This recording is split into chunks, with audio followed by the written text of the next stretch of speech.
There we go. All right, let's go over this. Happy Wednesday, by the way. Did I say happy Wednesday? Happy Wednesday. Happy hump day. Right? Good morning. Happy Wednesday.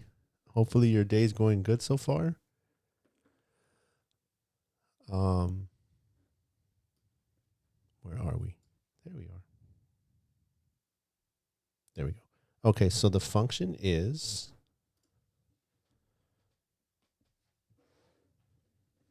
oh my gosh, sorry about that. Function is y equals negative parentheses x plus 2 squared plus 7. So this is vertex form. Does anyone remember vertex form, the general vertex form?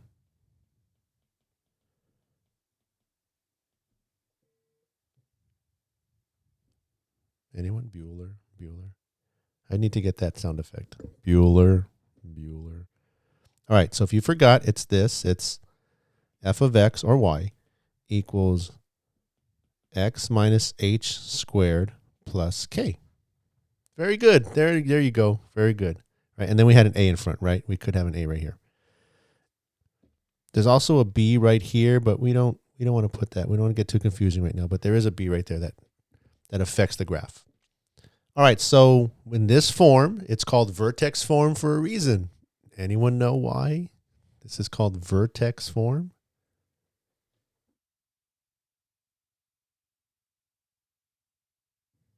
HK. What about HK? Someone said HK question mark. HK? What about H and K? That's the vertex. Very good. H and K are the vertex. If you have it in this form, that means if you have a minus right here, this number after the minus is your x coordinate of your vertex, and then the number over here is the y coordinate of your vertex. So if we look over here, we kind of don't have that. So some of you, there's two ways to do this. We can switch this plus to a minus -2, and so we see that h is -2. Or some people say, Mister, I just make my life easier, and I look at this, and whatever sign this is, I know the h is just the opposite, right? Because it's supposed to be minus there. So I just know my h is -2, and my k is 7, and there's my vertex. So good job. Good job. So let's graph that.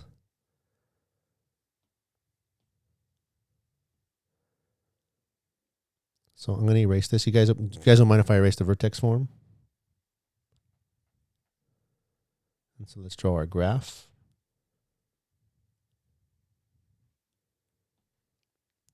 So here's that and that. 1, 2, 3, 4, 5, 6, 7. -1, -2, -3, -4, -5, -1, -2, -3, -4, -5, -6. 1, 2, 3, 4, 5, 6, 7. There you go. So -2, 7. So that means we'll go -2 up to 7. And some of you said, okay, yesterday we talked about this C value being our vertex, our y-intercept, so that means that must be our y-intercept. But no, not here. That's not our C value. That's only if it's in standard form. So there's a couple things we can do. We could multiply this out and then distribute the negative to everything and then add 7 and get it in vertex form and then get the C value, and that'll give us the y-intercept, because this is our axis of symmetry, right? This is our axis of symmetry. So all we need is 1 point. If we can get 1, yes, I am recording the class. And I will talk about that. After I go over this, I will talk about where the recordings are and stuff. So good question. So yes, I'm recording right now, actually. I don't record on Zoom. So if you notice, you're like, Mister, it doesn't say record here on Zoom. I don't record here on Zoom anymore because I understand when I'm showing this, it's blurry. That's why if it's blurry, you need to tell me so I can zoom in so it's less blurry for you. But my recording here is a lot clearer when I record it with this software I'm using. But it's too big, so I have to upload it to YouTube, and I'll show you all that in a second. So yes, I do still record the class. So once we find the vertex, we still need to find a point on either side of the axis of symmetry, right? Either side. So y-intercept would be the best one, but can't do it. But it's really easy. Let me show you. What do you know about y-intercept? What do you know about any y-intercept of any function? You should know this. You should know x-intercept and y-intercept. What is true of a y-intercept of any function?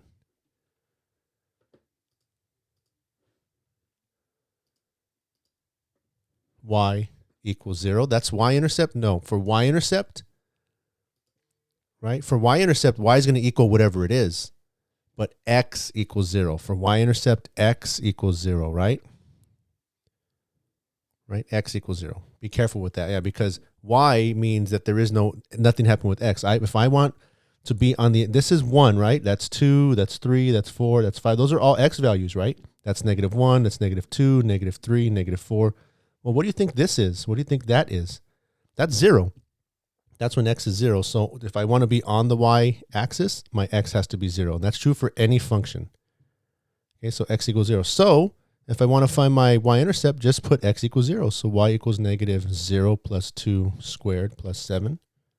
So y equals -2 squared plus 7. Y equals, well, 2 squared is 4, right? That negative is not being squared. Only the stuff inside the parentheses is being raised to the second power. So 2 squared is 4, and that negative is right outside, plus 7. So y equals 3. So my y-intercept is 0, 3, right? X is 0, y is 3. 0, 1, 2, 3, right there. And then once I graph that point, it's 2 units away from the mirror, so I go 2 units this way. And there you go.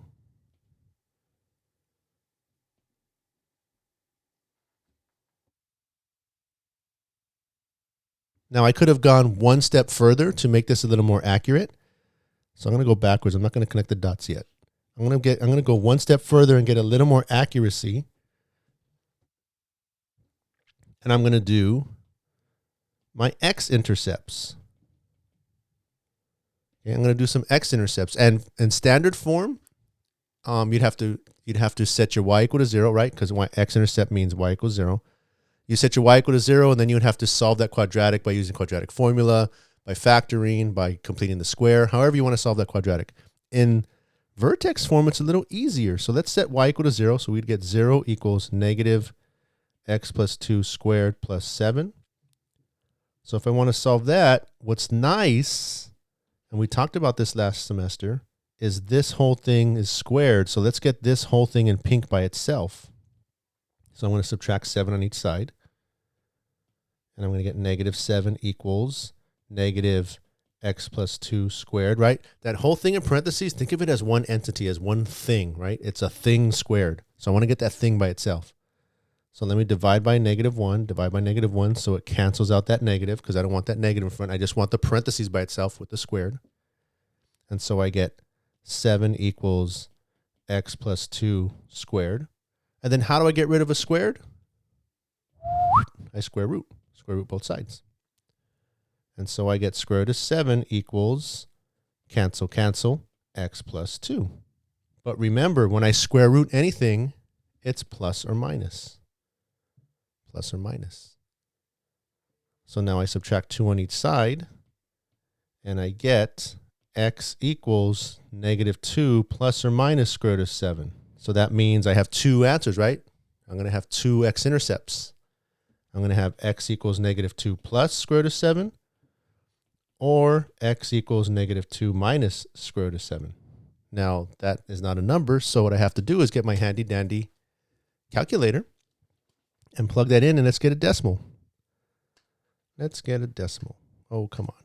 Calculator. There we go.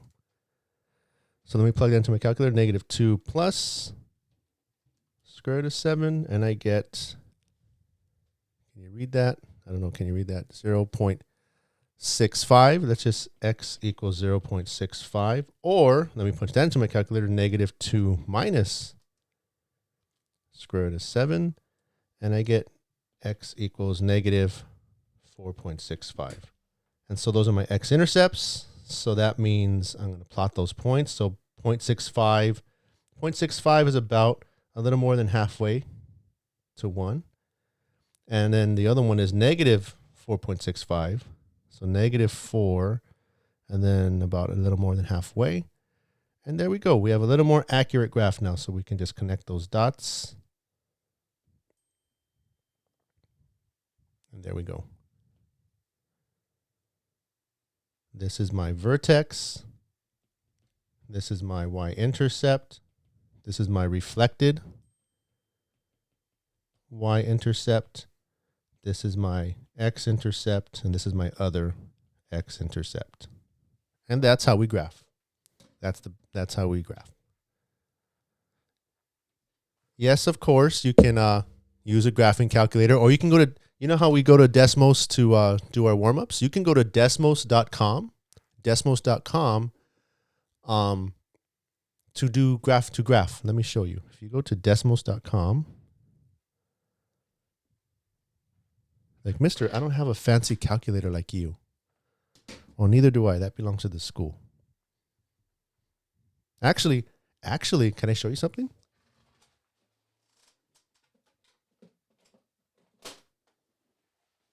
This is my graphing calculator from high school. Look at that. The TI-81. I remember my teachers were amazed. They're like, oh my God, this is like the first graphing calculator. They're like, there's a calculator that does graphs. And like, it's crazy. And so they made us buy one. This was like $100. I was like, I had to beg my family to collect money from my family just to get this. And I still have it. The TI-81. This is almost 30 years old.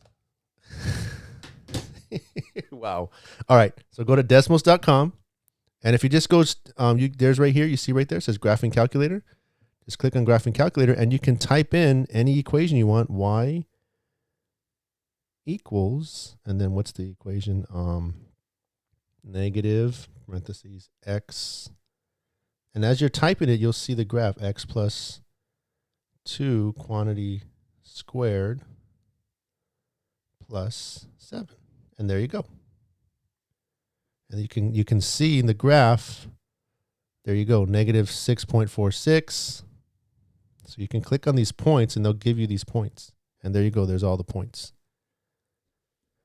So if you don't have a graphing calculator, if you want to check your graphs, you can do this.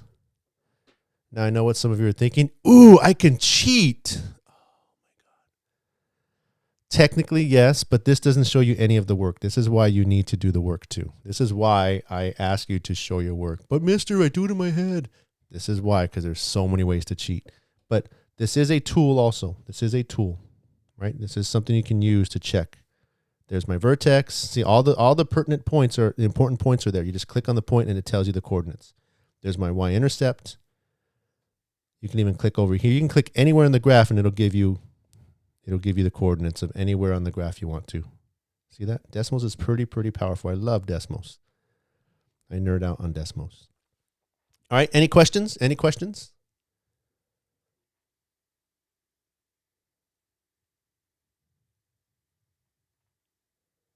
Okay, so I was asked earlier, do I record the class? So let's see. Let me show you how I do this. So if you go to our class on Schoology, our course on Schoology, you'll see I'm going to make one folder. Did I tell you this yesterday? I don't remember. If I told you yesterday, I'm sorry, I'm saying it again.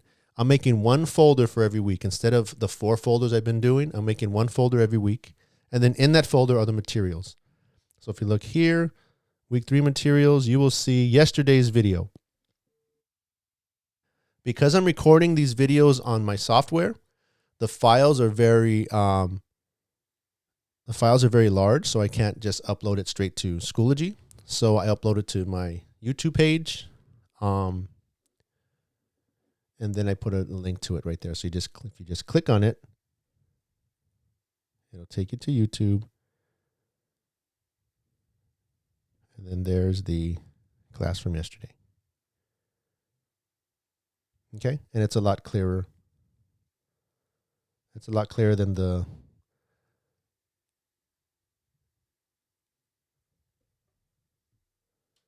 oh wait, it's not showing it to you at all. What is it doing? Why is it showing that? Okay.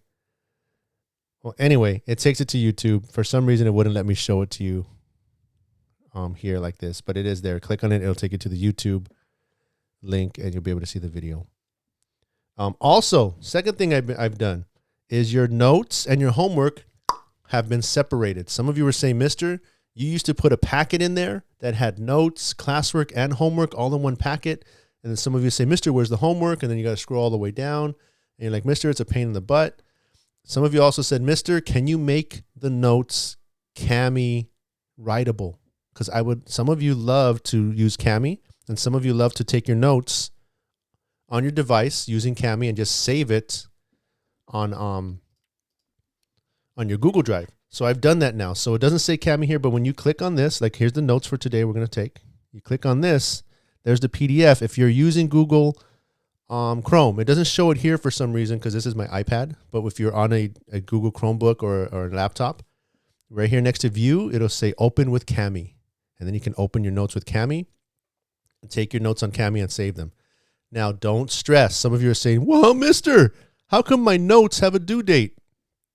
You are not turning in your notes. You are not turning in your notes. The reason they have a due date and it's not graded, if it's not in your roll book, that's the only way I could put them in the Schoology as Kami editable. I had to put them in as assignments, but a not graded assignment. So if you see a due date on notes, don't worry about that. You are not turning in notes. Okay? And then your homework is separate. Homework is separate, same thing. There's your PDF. Right next to it, it should say Open with Kami.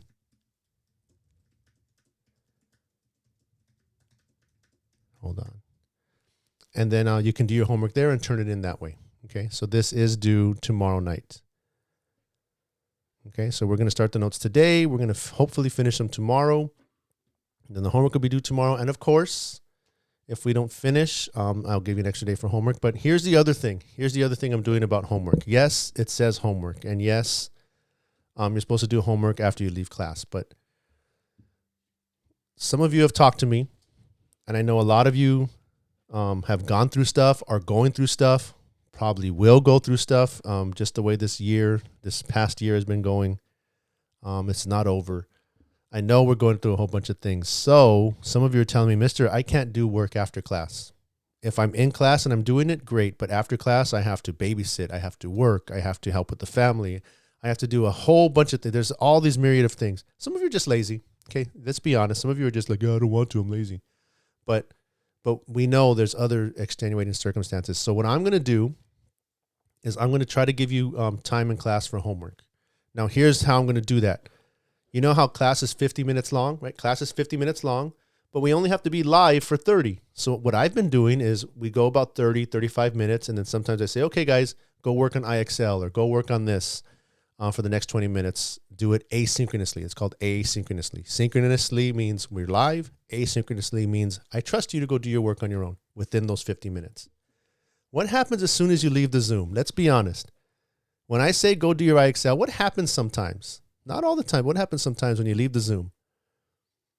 You're like, oh, I'll go to it after. And then you don't. You forget, right? That's why some of you don't do your work. So what I'm going to do is I'm going to keep us on. So I'm going to say, okay, guys, I'm going to give you time to do your homework, but stay on Zoom. So this will get your mentality to be, okay, I'm still in Zoom. I'm still in class. Let me work on homework. And then why not work on homework so that way you don't have to worry about it after school.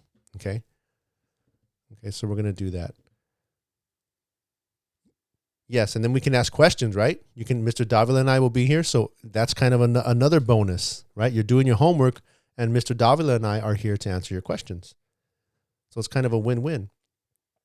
Your lizard brain that wants to say, do it later, will kind of step to the background because we're still in Zoom. So your brain will be like, okay, I guess I'm still in Zoom mode, so I'll do my work. And then you have both of us here to help you. Okay. All right. Any questions on homework, videos?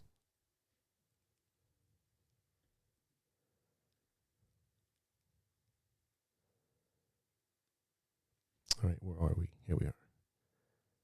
Okay, let's start our notes. So everyone go to Schoology, get your notes, print them out, get them ready, open it with Kami. However you do it, I'll give you a minute or so to get your notes ready while I get them ready also.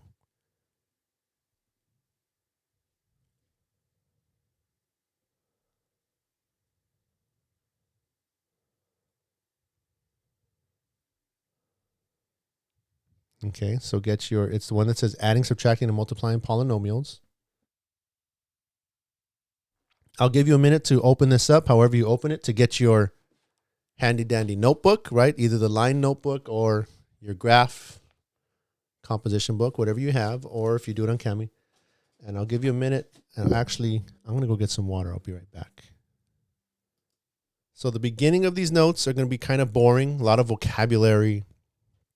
A lot of stuff I have to read to you and explain to you and define for you. All that stuff. So, I don't know. I know that's kind of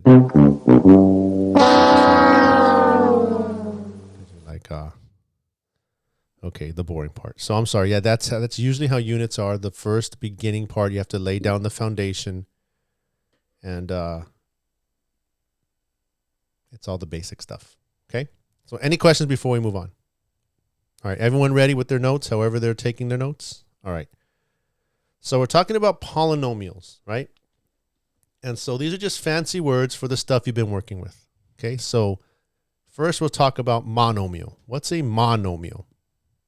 Well, what does mono mean? Mono means one. It means one. So basically, a monomial just means one term. Okay, so it just means you have one term. And the specific definition is a number, a variable, or a product of numbers and variables. So they can be stuck together by multiplication. So like the number 5. Uh-oh, it went a little blurry. Yeah, I upgraded my internet, so it should be better, but it still has been getting blurry. Again, if you are watching these and in class and you're like, oh, there's some parts where it got blurry and I want to see these notes, you can always go to the video, which will be a lot clearer. You can go to the video and watch it and like scroll to where you need to, and it'll be a lot clearer. Yeah, I know. The Zoom is not the best way to do this. I wish Zoom had better ways of clearing up these stream when the bit rate goes down. Sorry about that. So 5 is a monomial. X is a monomial. X to the 5th power, that's a monomial. 3x squared, that's a monomial, right? It's all together. There's no pluses or minuses. It has to be the product of numbers and variables. So a number, a variable, or numbers and variables stuck together with multiplication. Okay? So no addition, subtraction, division. So product. Okay? Everyone good? That's monomial. That's one term. Polynomials. Poly, does anyone know what poly means? Anyone know what poly means? It means more than 2. It means many, right? So this means many terms. 2 terms, 3 terms, 4 terms. Ha, jinx. So a polynomial is the sum or difference of many monomials. Okay.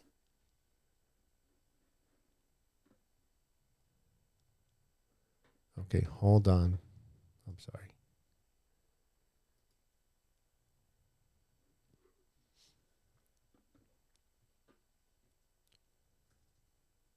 Sorry about this, guys. Someone's asking. Hold on. What's going on?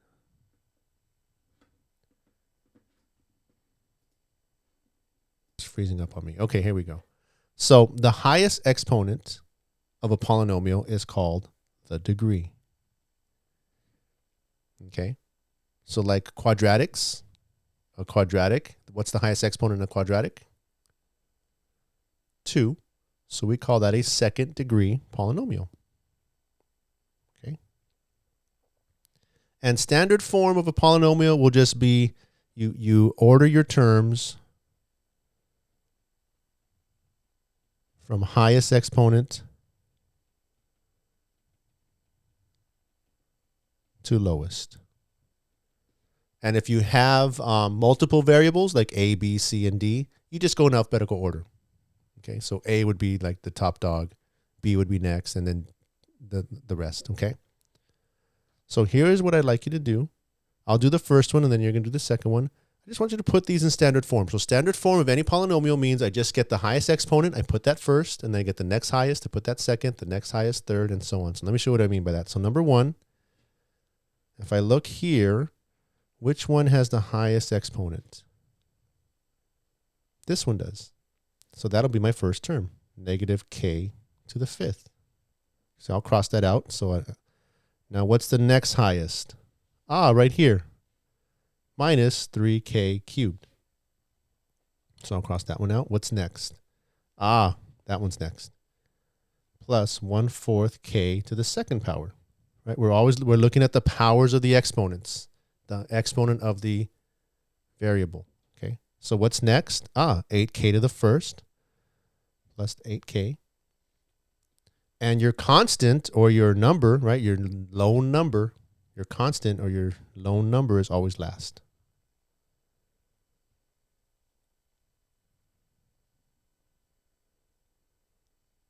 Okay, so that's how you put it in standard form. So can you please do number 2 and number 3? Put those in standard form. I will give you 3 minutes. Oh, you know what? I think it's time. It's 11:40. Let's stop here. Let's stop here because I don't want to get into right to the end of class and go towards. So we will continue tomorrow. So we're going to put these polynomials in standard form. And then tomorrow we're going to talk about the different classifying polynomials, the degree, and then number of terms, what are the names we call them. So we'll start talking about that tomorrow. And then we'll do the adding and subtracting after that. Okay. So tomorrow we'll continue with putting them in standard form, putting them in order. And then we'll talk about classifying them. And then we'll start adding, subtracting, and multiplying. All right, guys. All right. That's it for today. Homework is probably due tomorrow, but a squared plus b squared equal 4? No. Why would a squared and b squared equal 4? We don't know what a and b are. There's no equals here. These are just expressions. There's no equal signs here. So there's nothing that we don't know what anything equals here. We're just getting a polynomial and putting it in order. Oh, I get what you're saying. Because the 2 and 2 is 4? Yes. Yes, that would be the degree of the polynomial. I get you now. That's your question. So the question is, would a squared b squared equal 4? The degree would be 4 because you add those two exponents. So tomorrow, so that's the question. Tomorrow, we will talk about, I have an a and a b. Which one goes first? Because right here, the a is higher, but over here, the b is higher. What do we do? What do we do?